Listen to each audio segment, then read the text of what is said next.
Kami sudah sampai di rumah Arjuna. Ada siapa di rumah, Pak? Kata Ferry bertanya pada security depan rumah. Dan Ferry, di rumah ada semuanya, kecuali Pak Idris. Dia sudah berangkat sejak tadi. Pak Satpam menjawab dengan serius. Oh iya, saya permisi ya, Pak.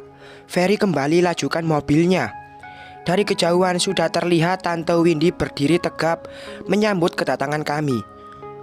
Mungkin ia mendengar suara gerbang membuka. Itu yang namanya Tante Windy, kata Ferry. Aku mengangguk. Sinis banget wajahnya. Ferry berkomentar mengenai raut wajah yang dipancarkan oleh Tante Windy. Memang sejak dulu juga begitu. Kalau di sinetron, dia pantas berperan sebagai aktris pemeran antagonis. Kami keluar. Sorot matanya tajam menatap kedatangan kami. Dia seperti kaget. Assalamualaikum, Tante. Aku dan Ferry mulai menginjak lantai marmer rumah Arjuna.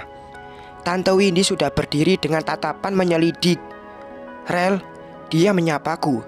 Dan kamu Ferry. Ternyata Tante Windy mengenal Ferry, sedangkan Ferry tak mengenal Tante Windy. Iya, Tante. Kenalkan, saya Ferry.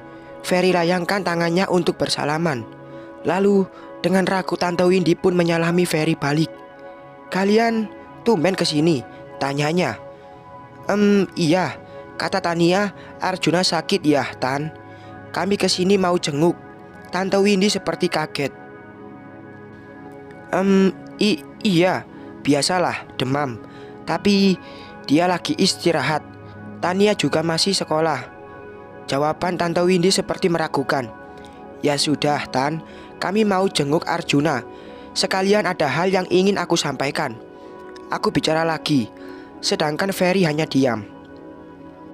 Aku juga sembari ingin menunggu Tania pulang dari sekolah untuk mendapatkan sampel susu Tania tadi malam. Kayaknya gak bisa diganggu. Tania juga belum pulang. Kalau kalian mau masuk, masuk saja. Duduk. Tapi Arjuna gak bisa ditemui, lagi istirahat. Tapi kami mau jenguk, Tan. Kalau sakitnya gak parah, fan-fan aja kan, Tan. Kita cuma mau jenguk. Pungkasku agak kesal. Iya, tapi Arjuna baru saja tidur. Dengan manis Tante Windy menjawab. Ada hal yang ingin aku bicarakan sama Junah, Tante. Dan Aurel sama Ferry mau lihat kondisinya. Aku terus memaksa. Rel, kalian gak perlu jenguk Junah. Junah sudah Tante rawat. Lebih baik kalian pergi. Lagian, kamu gak ke kantor. Tante Windy malah beralih tema. Kantor sudah ada yang handle, jawabku.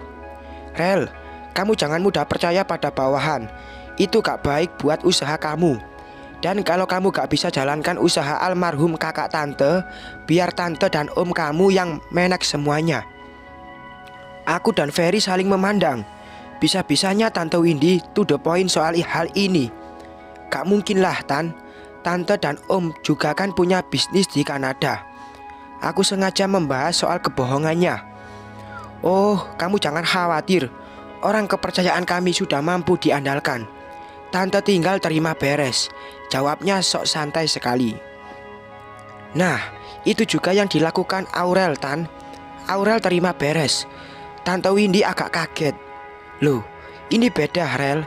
Kamu belum lama terjun ke dunia bisnis. Kamu masih sangat mudah dimanfaatkan oleh mereka. Ya ampun, Tante kok jadi khawatir. Jangan-jangan kamu gak benar kelola kantor. Tante Windy sok khawatir. Tapi dari logatnya, dari tatapannya, kenapa semuanya seperti sedang bersandiwara? Oke, itu urusan nanti, Tan. Aurel mau jenguk Arjuna, sama Ferry juga. Sebentar saja. Rel, gak bisa. Apalagi kamu bawa anak ini.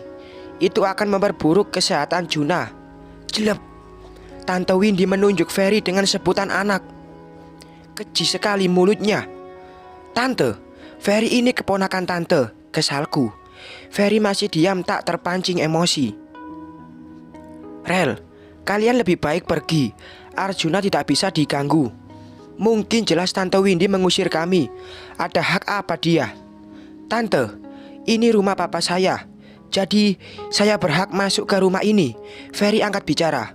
Wajahnya serius sekali. Aku sedikit kaget. "Hei, kamu jangan asal bicara. Ini rumah kakak saya. Jadi saya berhak usir kamu, anak." Tek. Tante Windy mulai terpancing emosi. Itu makin menunjukkan kalau dia bukanlah orang baik. Ini adalah rumah yang dibangun oleh papa saya, Tante. Memang ini rumah milik papa dan Bu Tita, tapi rumah ini milik mereka berdua. Itu artinya Tante tak ada hak cegah saya sebagai anak sah Papa Yudi untuk masuk ke dalam melihat adik saya, tegas Ferry. Apalagi saya dan Arjuna itu kakak beradik. Saya berhak menyenguk dan datang ke rumah ini kapan saja. Tante Windy terkejut lagi. "Kamu anak, kurang ajar." "Maaf Tante, saya bukan anak. Karena papa dan mama saya menikah dan saya bukanlah anak hasil di luar nikah. Jadi Tante juga tak perlu sebut saya sebagai anak." Kami semua terdiam. "Ayo kita masuk." Ferry meraih lenganku. Kami dengan cepat melenggang masuk ke dalam rumah. Aku masih kaget, tapi ngikut saja. "Hei, keluar kalian!" Tante Windy mengekori kami. Ferry tak menggubrisnya. Kami terus saja berjalan menuju kamar Arjuna. "Jangan masuk!" Tante Windy terus mencegah kami. Aku dan Ferry terus berjalan menaiki tangga. "Kamar Arjuna kamu tahu?" tanyaku pada Ferry. Ia menggelengkan kepalanya beberapa kali. "Ish, aku pikir kamu tahu," ketusku. Ia masih memegangi lenganku supaya bisa jalan dengan cepat, karena aku mungkin akan lelet kalau tak ditarik. "Ferry, Aurel, kalian mau Tante panggilkan security, hah?" ancam Tante Windy. Kenapa cuma mau jenguk Tante sampai ngancam kami? Aku curiga. Ferry menanggapi ancaman Tante Windy sambil terus berjalan. Berarti benar, Arjuna ada di kamar atas. Tante Windy terus mengejar kami. Sekitar beberapa meter dari tangga, kami meliputi beberapa kamar. "Yang mana?" tanyaku. "Pasti yang itu. Yang ini kamar papa dulu." Dia menjawab dengan yakin menunjuk ke salah satu kamar. Tante Windy masih mengekori kami. Tak capek apa? Padahal cuma menjenguk saja. Trek. Ferry membuka kamar yang ia maksud. Kaget. "Tania." Kami melihat Tania yang sedang berbaring lemas. "Loh, bukannya Tania sekolah?" Aku dan Ferry langsung hampiri Tania yang tertidur di balik selimut. Kepalanya dikompres. Tante Windy menghampiri kami. Dia nampak kaget dan tak bicara lagi. "Tante bilang Tania sekolah. Kok bohong? Tania kayak sakit gini." Aku menyelidik dengan tajam dua bola mata Tante Windy yang dipasangi softline warna biru. Ia malah melipat lengan. "Ya, dan kalian gak perlu menyenguknya. Kalian hanya membawa pengaruh buruk saja. Apalagi kamu, Ferry. Kalau kamu datang sendiri, Rel, Tante akan izinin kamu. Tante Windy benar-benar bukan tipikal orang baik." Ferry masih berada di dekat Tania cek keadaannya. "Tante gak bawa Tania ke dokter," kata Ferry. "Udah dipanggil tadi. Gak apa-apa kok," jawab Tante Windy seperti kurang meyakinkan. "Ini rumah almarhum kakak om kamu, Rel. Dan dia titipkan rumah ini semuanya pada Tante dan Om Idris, termasuk masalah mereka berdua." Tante Windy angkat bicara lagi. "Lalu kenapa Tante baru datang sekarang? Hah? Kenapa enggak sejak dulu? Jangan-jangan..." Aku menaruh curiga. "Kalian lebih baik pergi. Aurel biar Tante yang rawat. Itu juga Tante yang rawat kok," kata Tante Windy dengan angku. "Rel, kamu jaga Tania. Aku mau cari Arjuna," Ferry menyuruhku. Aku mengangguk. "Kamu apaan sih, Ferry? Kamu pikir Tante orang jahat?" Tante Windy geram pada Ferry. "Lalu kenapa Tante bilang Tania sekolah? Dan nyatanya Tania ada. Tania lagi sakit," bentak Ferry. Ini adalah kali pertama aku mendengar Ferry membentak seseorang. Saat ia mengusirku dari rumah sakit waktu lalu, nadanya tidak setinggi dan setegas barusan. Dan itu membuat Tante Windy super kaget. Netranya gelagapan. Dia tak percaya dengan kemarahan Ferry. "Permisi, Tante." Ferry keluar dari kamar untuk mencari posisi Arjuna, sedangkan aku menunggu Tania yang masih tertidur. Apa yang dilakukan Tante Windy pada Tania? Ferry bilang susu tadi malam tak Tania minum. Dan sekarang nyatanya jadi dia tidak benar-benar memastikan. Dasar kacau. Tante Windy mengejar Ferry. Mereka kedengarannya beradu mulut. Tania, kamu kenapa? Bangun. Aku sangat khawatir dengan keadaan gadis malang ini. Gadis remaja sebaik Tania harus diracuni oleh Tante Windy. Aku yakin Tante Windy yang buat Tania sakit. Seperti apa yang dilakukannya pada Arjuna. Kak Aurel, saat mata ini menyapu langit-langit kamar Tania sambil menangis, Tania akhirnya terbangun. Dia menyebut namaku. Tapi Tania, aku super bahagia melihat Tania yang sudah siuman. Anehnya, Tania langsung duduk sambil celingak-celinguk. Dia tidak seperti orang yang sakit. Tania, aku makin kaget lagi. Shh, jangan berisik kak. Tania baik-baik saja.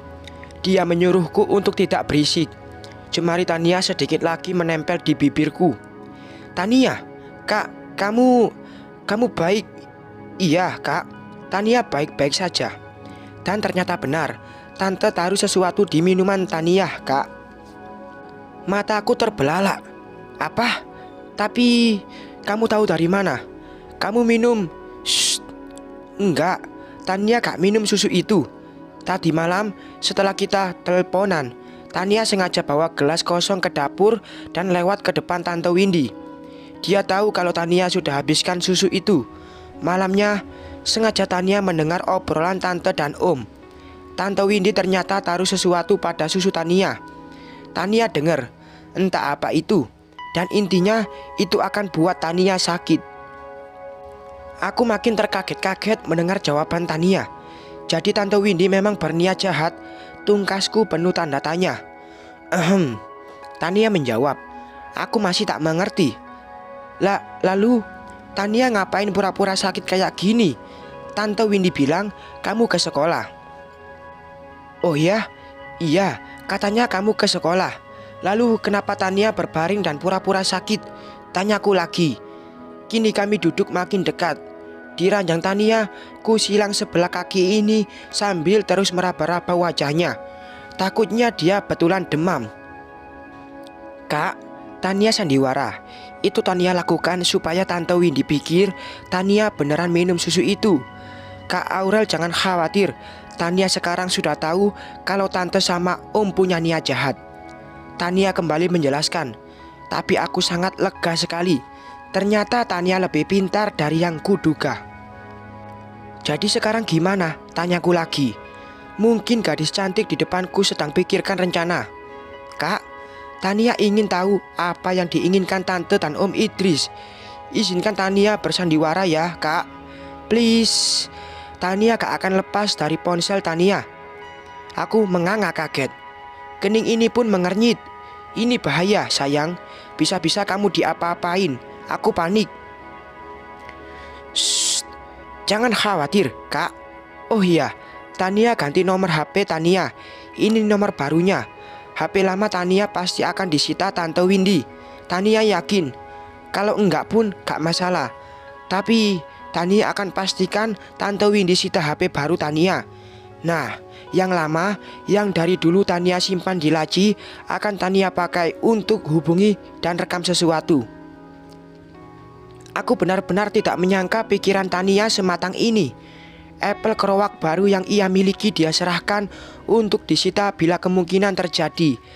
Sedangkan ponsel lamanya akan ia gunakan untuk menghubungiku bila kemungkinan itu benar-benar terjadi. Seseorang kedengarannya berjalan ke arah kamar Tania. Dengan terburu-buru, Tania pun langsung kembali berbaring untuk melancarkan sandiwaranya. Teringat dulu di mana aku bersandiwara di depan Mas Andri. Keadaan Arjuna buruk, Rel. Dia lemas dan tak bisa membuka mata. Ferry mengatakan kondisi Arjuna padaku. Benarkah selidiku? Rel, tadi Arjuna tidak begitu. Tante pikir dia membaik. Tante Windy mengekor Ferry. Ia mencoba jelaskan supaya kami percaya padanya. Juna akan dibawa ke rumah sakit, Tante. Ferry menegaskan. Fer, Tante akan rawat dia. Tante juga sayang sama Juna. Biarkan Tante rawat dia. Tante Windy meringis dan memohon-mohon. Tante sudah bohong. Jangan-jangan tante sengaja buat adik-adik saya sakit. Ya, cecar Ferry. Aku masih duduk mematung di ranjang Tania. Enggak, kamu jangan tuduh sembarangan. Kalau tante ingin mereka sakit, untuk apa tante kompres Tania? Memang di kening Tania dibubui handuk kecil untuk mengompres. Saya sudah telepon dokter, tante. Arjuna dan Tania akan segera diperiksa. Ferry mengambil keputusan. Nampaknya tante Windy tak bisa mencegah lagi. Dia seperti gelagapan.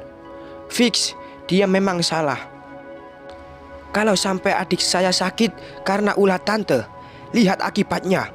Saya tidak akan segan-segan jeploskan tante ke jeruji besi. Tante tahu kan, saya adalah seorang pengacara.